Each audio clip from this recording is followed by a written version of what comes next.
Hello, world. Welcome to episode 7 of the Last Comic Book Standing podcast. Thank you guys for joining me again this week as we cover House of X issue number 4, picking right where we left off last week with issue number 3. Let's do a little recap for those that are still a little behind on the story. We figure it's the halfway mark. Let's just kind of summarize everything that's been going on. And as always, like the video below, subscribe to the channel, and join us every week to see what's unfolding in the X-Men universe. So let's get started. So basically, this story takes place across multiple timelines, experienced by one of the characters named Moira McTaggart. In these timelines, mutants are completely obliterated by these artificial intelligence machines called Sentinels. And it all seems to happen once that artificial intelligence evolves to a point where it creates the most advanced AI Sentinel called Nimrod. Well, our heroes are provided that information by Moira, who has retained all of this information throughout all of her various incarnations. And she finally comes up with a plan to finally defeat these machines and avoid total mutant annihilation. Part of that plan is to destroy the machine that is in charge of creating all of these AI Sentinels, called the Mother Mold. So a team is put together to head towards the Mother Mold base to destroy it. In the last issue, the team of X-Men landed on the base of the Mother Mold near the sun and began to work their way into the ship when one of the generals, in an effort to stop them, detonated a bomb that took out the X-Jet with all the heroes on board. And this is exactly where we pick up in this issue. Here we see the cover art for this chapter, signifying the battle up ahead, and a quote from Professor X, the leader of the X-Men, simply stating, "No more." We see Professor X gathering various team members and bringing them together to make contact with the X-Men at the Mother Mold base. We see Professor X, along with the help of these twin triplets who are super powerful telepaths, focus their energy and minds to not only communicate with Jean Grey, who is on the ship with the rest of the X-Men team, but also use Storm's powers to see Jean in the form of water. They reach Jean, who tells them that they're in bad shape and have already lost 2 of the X-Men in the explosion, Archangel and another mutant named Husk. You even see Wolverine reattaching his own arm. Everyone's hurt, but they tell Professor X that they're going to finish the mission. They need to act, and they need to act fast. The plan is to take out the 4 pillars that are holding this Mother Mold in place.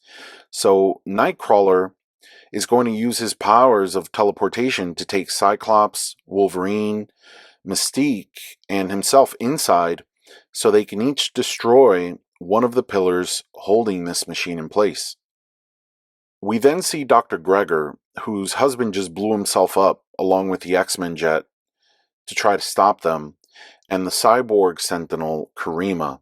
Karima is advising Dr. Gregor to get up, dust off, and take control of the situation, or her husband would have died for nothing. She gets a hold of the rest of the security team and tells them to head to each of the pillars to prevent the Mother Mold from being destroyed. The head security guy, called Captain Moore, tells her that he's sending 3 security details to the X-Jet to fight them off.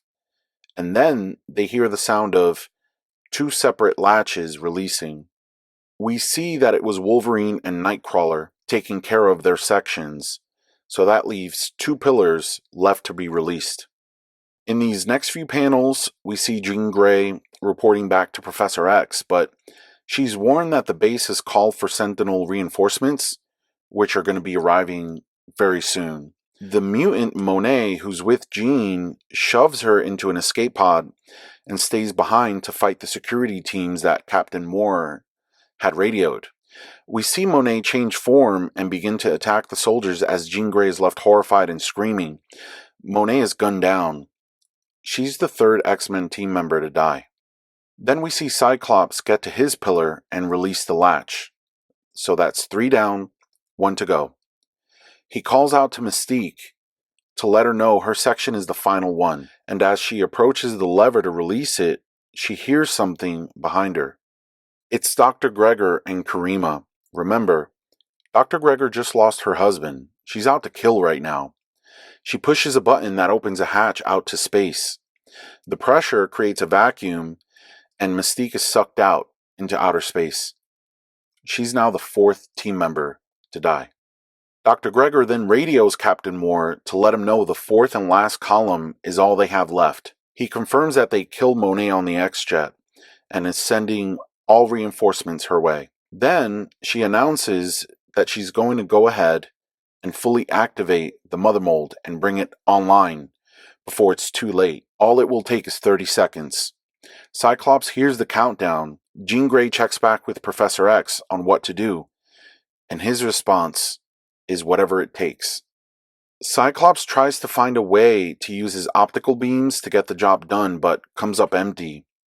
Wolverine tells Cyclops that him and Nightcrawler can take care of it, that it's their final hope. We see Wolverine have a moment with Nightcrawler. They know what they're about to do. They know it's going to cost them their lives. And Wolverine's like, if there's an afterlife, come find me, man. It's a very sweet moment. Nightcrawler tells him he'll be there waiting for him with open arms, and they teleport out.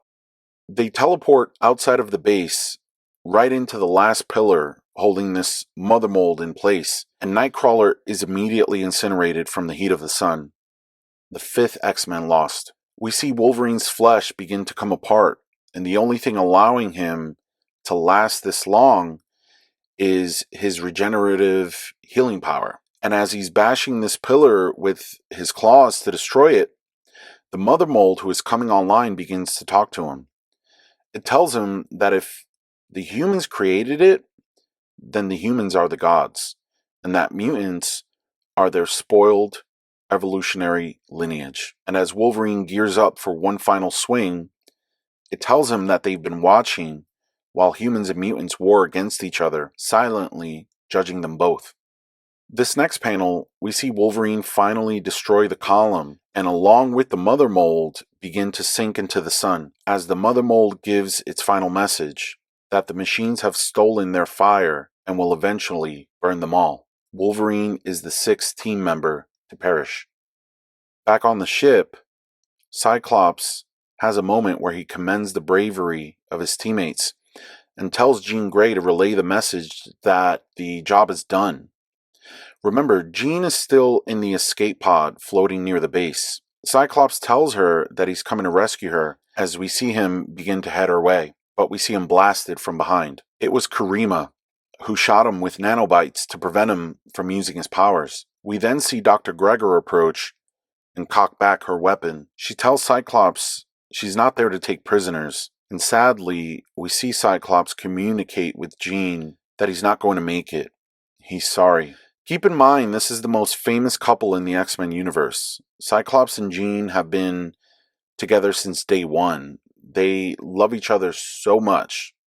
Cyclops is shot, point blank.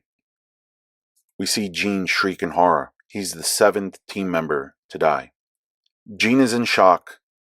The Sentinels arrive and find her escape pod and begin to break it apart. We see a Sentinel reach Jean as it prepares to blast her, while we see Professor X's thoughts. He says, "Look at what they've done, what they always do. Look at how this always ends, with fire and death and the funerals of our children." On this last frame, we see the machines completely take over the escape pod. Now, all 8 X-Men team members sent out on that mission are dead. We continue with Professor X and his inner dialogue. Every victory, ash. Every triumph, defeat. We see Storm collapsed. The water form of Jean Grey no longer visible. They've murdered so many of us. The world has grown used to it. This is just how things are for those people, for mutants, he says. No more. All I can say is I've never seen this much death in one X-Men issue. these aren't just throwaway characters.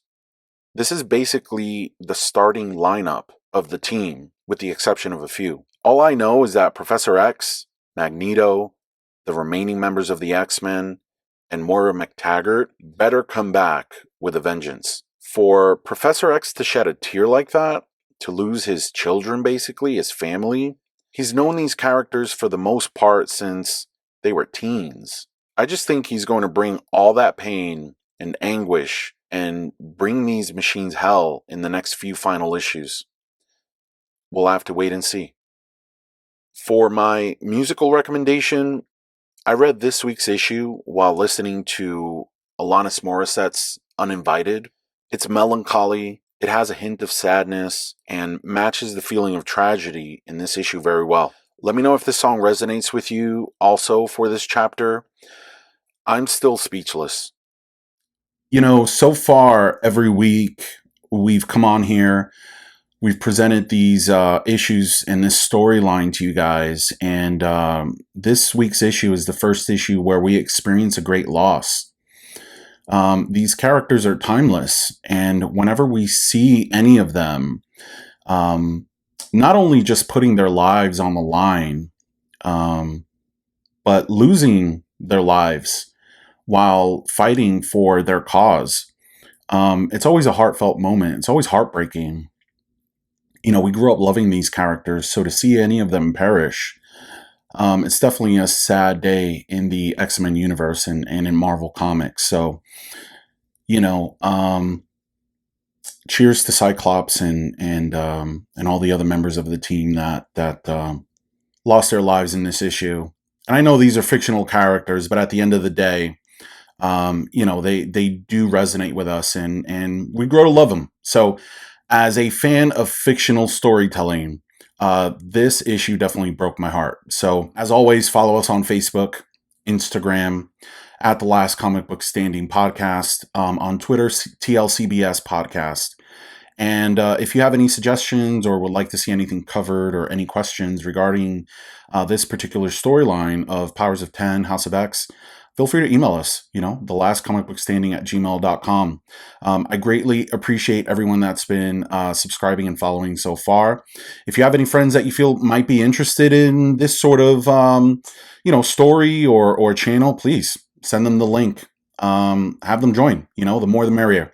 So until next week, where we're covering Powers of 10, issue number 4, thank you guys for tuning in, and take care.